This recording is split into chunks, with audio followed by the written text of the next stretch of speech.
시청자 여러분 안녕하십니까? 70세 노인 박기병 씨를 기억하십니까? 김진TV에 중요한 일이 있을 때만 댓글을 올리는, 저는 그분에 대해서 70세고 글을 잘 쓰신다는 것 외에는 아무것도 모릅니다. 윤석열 검찰총장 때 왜 이 사람이 윤석열 대통령 후보 때 어떤 시대적인 좌표를 가지고 대통령이 되어야 하는가, 이런 댓글로 많은 이들의 그때 수십만 명이 이 댓글을 읽었습니다. 그리고 정광훈 목사에 관한 논란이 불거졌을 때 왜 전 목사가 시대적 사명을 가진 선지자적인 인물인가에 관한 댓글을 썼습니다. 역시 이것도 많은 독자들의 반향을 얻었습니다. 윤석열 대통령의 아버지 윤기준 교수, 영면에 들어간 윤 교수에 대한 추도사적인 댓글을 달았습니다. 시청자 여러분, 이 정채봉 동화작가, 성인 동화의 장르를 개척한 사람이죠. 그리고 수필가, 시인으로 유명한 정채봉 선생, 이 수필 잡지 샘터의 편집자를 오랫동안 지냈고, 전라남도 순천 태생으로 동국대학교 국문과를 졸업을 했고, 55세에 간암으로 세상을 일찍 떴던 정채봉 선생의 수필 이야기로 추도사를 시작하고 있습니다. 제가 화면을 띄워서, 그리고 제가 천천히 시청자들과 같이 읽어보겠습니다. 문인 정채봉의 수필 모음집 그대 뒷모습에 수록된 수필 그대 뒷모습에는 감동이 제 가슴을 흔들어 놓은 사연이 있습니다. 정채봉 선생이 경기도 어느 곳으로 이사한 후에 전에 살던 분으로부터 편지 한 통을 받았습니다.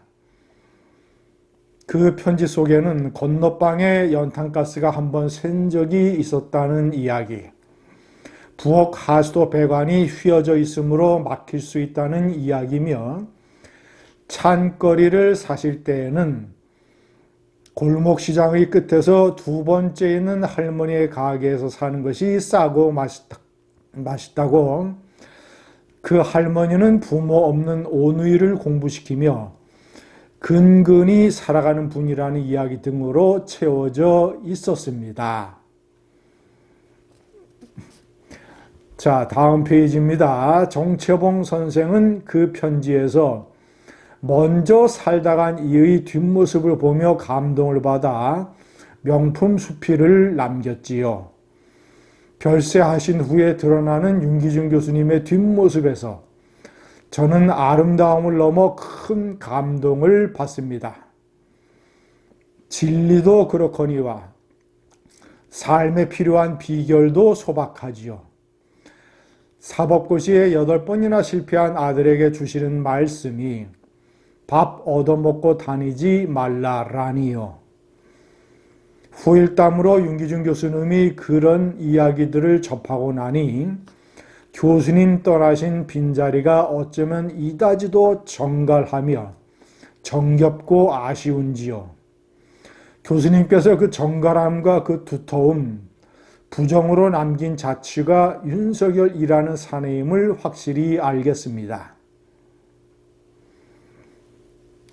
정갈하고 정겹고 아쉽다. 그 정갈함과 두서운 부정으로 남긴 자취가 윤석열이라는 사내다. 자, 마지막 페이지입니다. 8번의 낙방에도 심중에 어두운 그늘 한 조각 만들지 않은 남자. 끝없이 긍정하는 에너지를 가진 사내.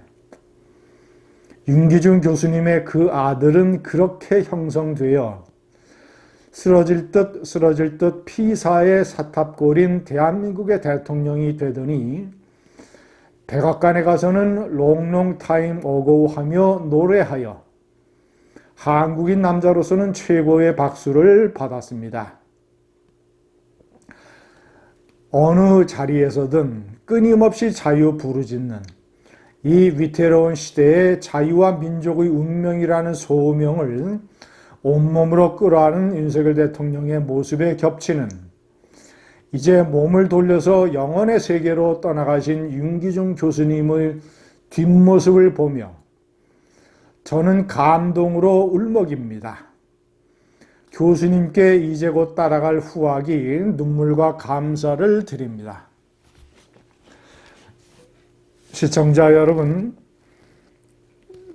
박기병 씨가 본인을 이제 곧 따라갈 후학이라고 표현을 했습니다.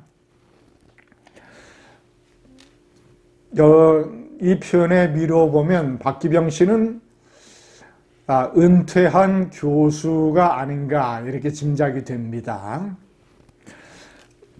시청자 여러분, 캠프 데이비드에서 윤석열 대통령이 한미일 협력 체결하고 한미일 블록이라고 하는 새로운 지평선을 열고 있습니다. 이것은 윤 대통령이 과감하게 한일 관계를 개선시키고 정상화시킨 그런 어떤 용단이 없었더라면 불가능한 것이겠습니다. 시청자 여러분, 윤기중 교수는 박정희 대통령의 결단으로 한일 관계가 정상화된 이 2년 후에 일본 문부성의 국비장학생의 1호 장학생으로 일본 히토 스파시 대학에 가서 경제학을 공부했습니다. 어린 윤석열은 일본에 있는 아버지를 만나러 도쿄에 가서 우에노역에서 기차를 타고 아버지를 만나서 일본 풍경을 경험을 했습니다. 어린 나이에 그런 인상이 왜 지금까지 남아있지 않겠습니까?